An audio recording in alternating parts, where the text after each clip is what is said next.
Christian, you'd mentioned that it's weird calling you Christian, babe. You mentioned. What's up, hot stuff? Babe. How you doing? Hey, what's up? I don't even remember what you mentioned now. You always mess with me. We should go over there and, cuddle? Okay. In a minute. I'll be right back. No, I'm just kidding. I always lose my train of thought when he talks to me like that. It all just goes. Give me a chance. Yeah, baby, try. Just one more night. Then make up your mind. Hey guys, welcome to the Christian and Tiffany channel. I'm Tiffany. And I'm Christian. And we are in the middle of an Enneagram series. And we, there's 9 of them. And we are on number 7 today. Enneagram number 7, the Enthusiast, the Epicures. Big word. Epicure. Not a big word, but fancy word. Yeah.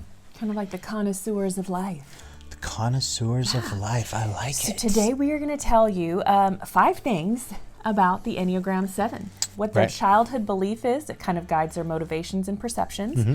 Some stereotypes of the 7s that may or may not be true for you if you're a 7, so keep listening even if they do not apply to you. Right. The strengths, the weaknesses, and how to relate to a 7 in your life. So we're going to jump right in with the childhood belief. Yeah, so the childhood beliefs of the 7 are that the world causes them pain is really one of the big ones, and kind of the inner belief there. And so it's up to them to kind of find their way and pull themselves out of that. They also like to pursue the good feelings. They believe that people, limit you, and so you've got to avoid pain and boredom. I like to think of 7s like a Jack Russell Terrier, and partially because I have a winged 7, so I feel like that a little bit.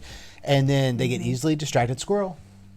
But that's just part of being a 7. And then, happiness is a choice is one of those inner childhood beliefs. And so you never land. There's always imagination. So again, they don't want to be bored. They don't want to be in a position where they might have to really dive deep into something. Let's stay kind of surface level, keep it fun, keep it chill, which kind of brings into the stereotypes. So let me let you talk about the stereotypes. Before we do that, I just have to say, that's like a Neverland reference in our notes. Not like they never land. Although they can be scattered, but like Peter Pan and Neverland, they don't want to grow up. It's like somebody tries to talk to a 7 about responsibility and difficulty, and we got to work through the issues, and they're like, la, la, la, la, la, I just want to be a kid again. I don't want to face it, right? So they have this like lively imagination. See, and I was thinking of like a floating balloon that never lands because, you never want to be stuck in one place. Honestly, both are true. But yeah, so as a child, I think they tried to kind of run away from uncomfortable things, not just physical pain, but emotional pain. And so they would do it by seeking thrill, seeking joy, seeking pleasure in order to avoid ultimately what their fear is. Right. To avoid pain and discomfort and all of that. And so some of the stereotypes for 7s are that they can be kind of flaky, that they're not really reliable, that you can't really count on them. They're uncommitted because you're fun today, but you're not fun tomorrow, so I'm going to move on to the next thing. What else? Immature. They can be immature, selfish, irreverent, pleasure-seeking, unrealistic, just not realistic. And, they're extremely optimistic. I think they're like the highest optimistic number on the Enneagram. They just see the positives because they don't want to face any negativity. They also are spenders. So like shopaholics oftentimes because they're the epicures. They want the best the best experience, the new phone. They want to go buy the new clothes. They want to make sure that they're experiencing and feeling all the good. They're the consumers of America that keep us afloat. Oh, well, we're all consumers, but okay. So now, strengths. Is that me? No, that's me. Strengths. Talk about joyful, optimistic, fun, encouraging. You want to be around them. They're the entrepreneurs. I mean, what is not to like about a 7? They've got it all. Says the wing 7. Those are strengths. Those are all strengths. They enjoy life. They love it. They are a lot of fun to be around. 7s, because of their optimism. So we talked about 4s, how 4s have this depth of perception for seeing just the beauty and the uniqueness of the world, and so they can help really the rest of the world open their eyes to just the beauty of the world. Right. Well, 7s help open up the eyes of the world to the joy and the pleasure that exists there. And so 7s are such an important and essential part of our society because they keep us from doom and gloom. If you think about Trolls, the movie Trolls, So, you know, the trolls, it's like, boom, boom, the future is on and on and on and on, or something like that. You know, it's like we can kind of get stuck in a rut. But sevens are the trolls. They're the They got the sunshine in their pocket. What's the no? The trolls are the fun ones. The ogres. Is it ogres? No, yeah, the trolls are fun. It's the ogres. Ogres? Is that what they are? Or yeah, I think they're ogres or bad trolls. The giants, or I think they're ogres. That are ogres. They're ogres. That are ogres. The ugly ogres. The trolls are the sevens. They're like hug time, you know, and it's like it's all about fun and adventure. I don't know about hugs. They embrace life. Yeah, we hug life. We hug life. Not trees. Anyway, we Sometimes need sevens trees. in our lives because they bring so much joy and energy and Got life some sunshine in and my happiness. pocket. And, you know, we've got many people in the world that are good at tasks, but sevens make the tasks fun. Yes, because we don't want to do them. So, moving on to some of the weaknesses based on that. They can get lost in imagination land, like we were talking about. But I really think when you think of seven and you think of the weaknesses of seven, it's really this gluttony, this lust, this fear, I think, a lot of times. You know, they avoid the deep emotions. They can stay surface level with you and chill for a little bit, but, you know, they'll kind of move on after that. Sometimes because of that, they can kind of neglect responsibility. Sometimes, just sometimes. They can lack empathy because, you know, after all, happiness, based on our childhood belief, is a choice. And therefore, everybody could make the choice for happiness should they choose to be happy. So they would be the ones that are like, why are you having anxiety? Why are you having fear? Why can't you just be happy? Be happy. Be happy, bro. Be happy. Now, I'm going to share just a little bit of a personal story with Christian and I. Oh, So this should be fun. I didn't tell him I was going to do this, but because he's an 8-7, right? The 8 side of him, he's not a deep emotional person. We'll talk more about that. And then the 7 is like, let's run away from discomfort. Let's not embrace pain and discomfort. Let's just be like, it's okay, and let's be happy anyway. So my mother got cancer, and so she unfortunately passed away recently. And so for me as a 1, of course, I'm deeply grieving and emotional and just an outpouring of emotion. She has me on camera and I can't run anywhere right now, so I have a feeling we're going to have to talk about this. I think she's doing this on purpose. I'm just letting you know right now. I think she's doing this on purpose because I'm trapped on camera. That's the 8-7 talking. He doesn't want, but here's what I'm trying to say is, he was uncomfortable with my grief, and so as a spouse, he did not know how, nor did he really have any desire to come and join me in my grief. He wanted to escape from my grief. Why would you want to join grief? Why would I'm you? just saying. Because to comfort, for value, for relationship. And because I knew that about him, that he's an 8-7, and that why would I choose to be unhappy with you? It was difficult. Like, I couldn't really go to him for the empathy that I needed. But I had plenty of other relationships that were very empathetic and supportive. And so knowing him and how he's built and how it was extremely uncomfortable, and he grieved and he was sad, don't get me wrong, he's not heartless and cold. It really did affect him. But for his personality, it was really difficult for him just to connect with those feelings and to emote those feelings. And I respected that in him. I was at first very upset that he wasn't upset with me. But the Enneagram helped me to remember who he is and how he responds and how he handles situations and circumstances, and to not be offended at his personal process for grief, and to not expect him to grieve the way that I did. And then he learned how to support me, and even though he wasn't going to emote along with me, he gave me space to be able to process and to grieve, and, you know, helped with the kids and took responsibilities off of me so that I had time to really process.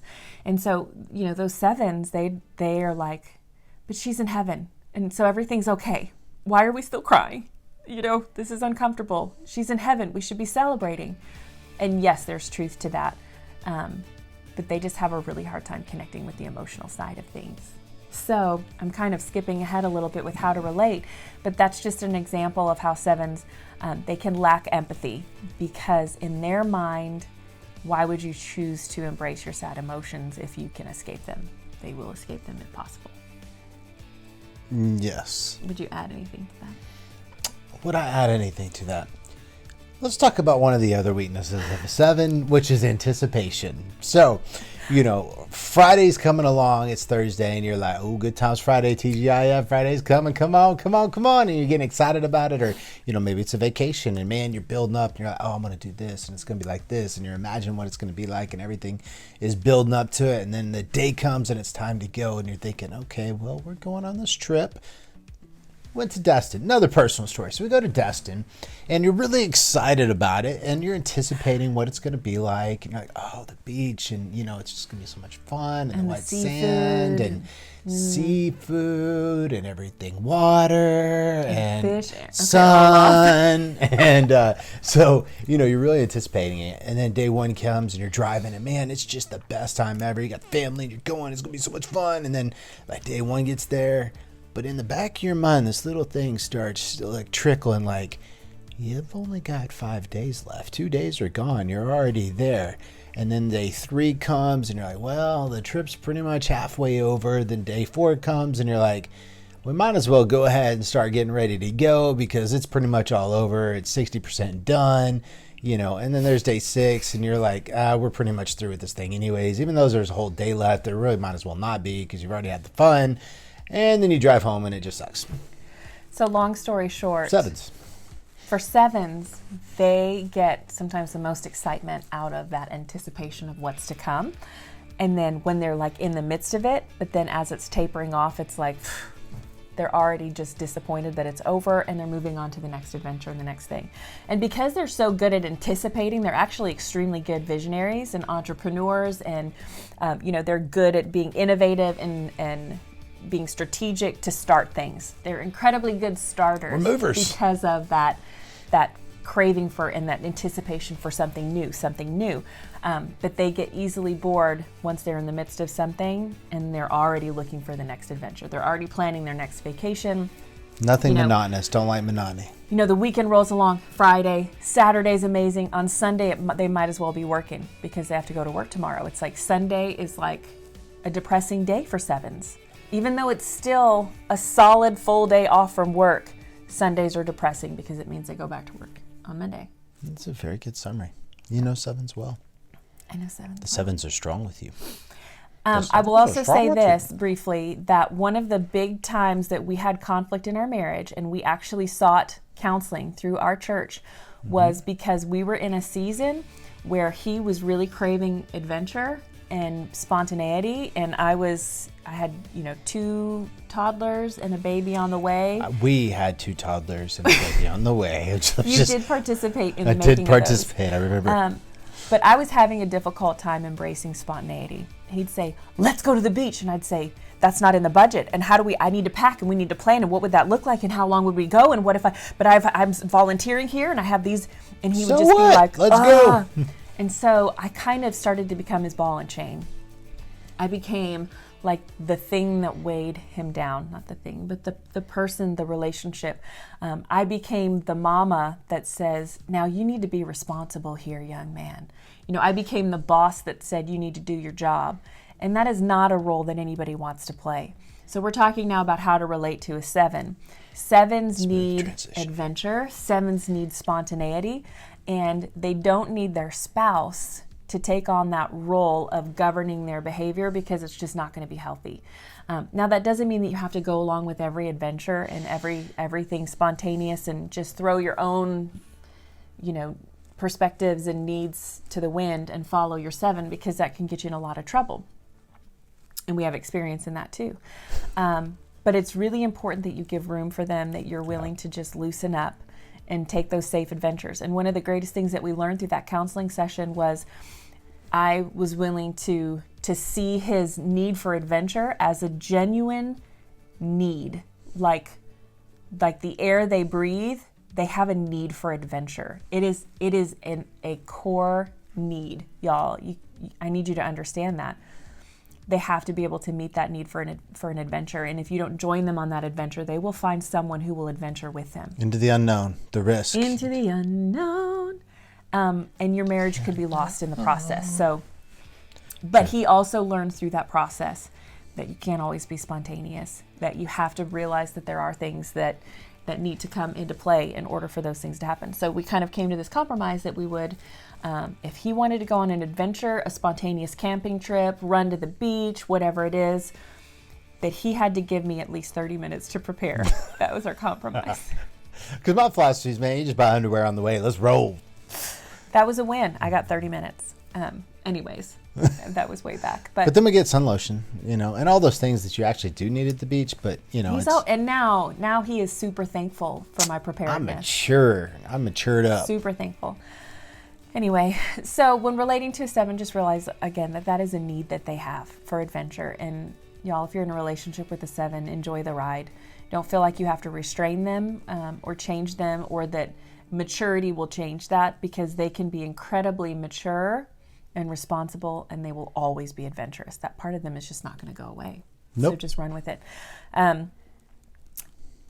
Draw their attention to the everyday fun. Yep. So, they may feel like they need to go on a vacation to have fun, but be like, hey, let's do a family game night and get a whole bunch of snacks, and we'll just play games all night. It'll be so fun. And if you work up these things and help them see the fun in everyday life, that's really helpful too. They don't feel like they have to go spend money. Again, that money spending thing. 7s hate budgets. 7s are debtors. Sevens are debtors. It's okay. We'll pay it off later. Run the credit card. Cha-ching, And so you got to have candid conversations about budgets and spending. Give your 7s cash. When it's gone, it's gone.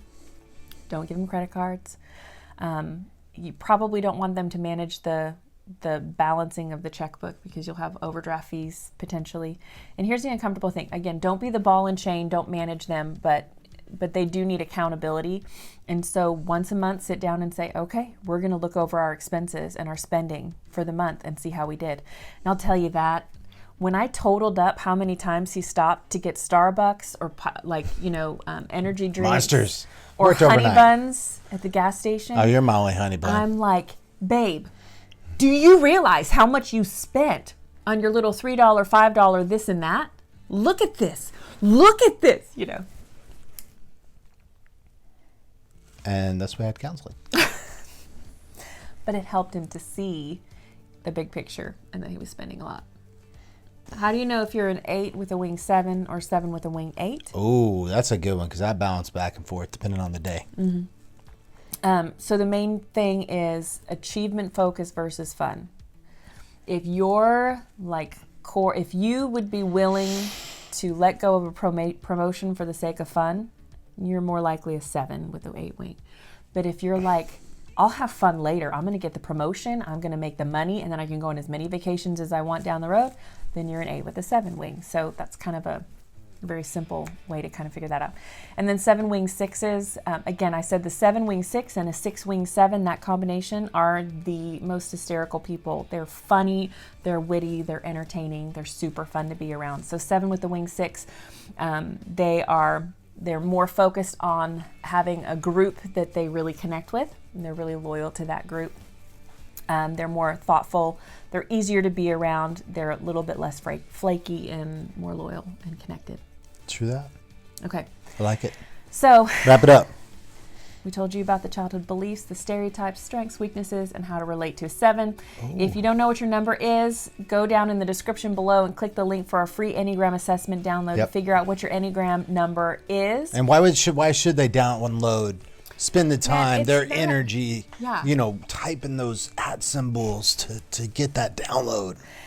Because it's not just about figuring out what your number is, it's about figuring out how you perceive the world and how you can grow and become a better version of yourself. We talk about all of the numbers and how they are absolutely world changers when they're living at their best, when they are healthy, and when they are fully embracing the characteristics that they have. And for 7s, they're innovative world changers that make the world a better place and help people see the joy and the pleasure and the opportunity and the potential that's out there. So 7s are incredibly important. So if you are a 7 or if you're a 6 or whatever your number is, it's important to dig deep and figure out how to be the best version of yourself so that you can absolutely wreck the world for good using those giftings, those skills, those talents, and those abilities. And think about if you're a spouse of a 7 and you realize their childhood belief is that people limit and fail them, and they want to avoid pain and boredom, you can kind of begin to analyze those different situations and realize, man, I wonder if they're trying to avoid pain here or if they're just bored, and different suggestions. So that's just with the 7. Now, if you begin to understand the 1 and the different numbers that are out there, your spouse, it's really going to help you. It's helped me a lot to be able to understand Tiff. It's helped both of us. /babe/hot stuff. AKA. Ooh, AKA. Good looking. Fancy pants. Hey, good looking. What you What got you cooking? cooking? This is going way long. We need This to is stop. the longest video. So we have subscribe, ever ring the done. bell. You can email us at info@christianandtiffany.com. Yep. You can check out our Facebook, our Instagram, our Twitter, our LinkedIn, our TikTok, our, what else do we got going on? Twitter. TikTok is crazy. Oh my word. I love TikTok. It's made for sense. Just connect with us. We'd love to hear from you. We hope you enjoyed this video and You got all keep watching. professional. I like it. All right. Bye.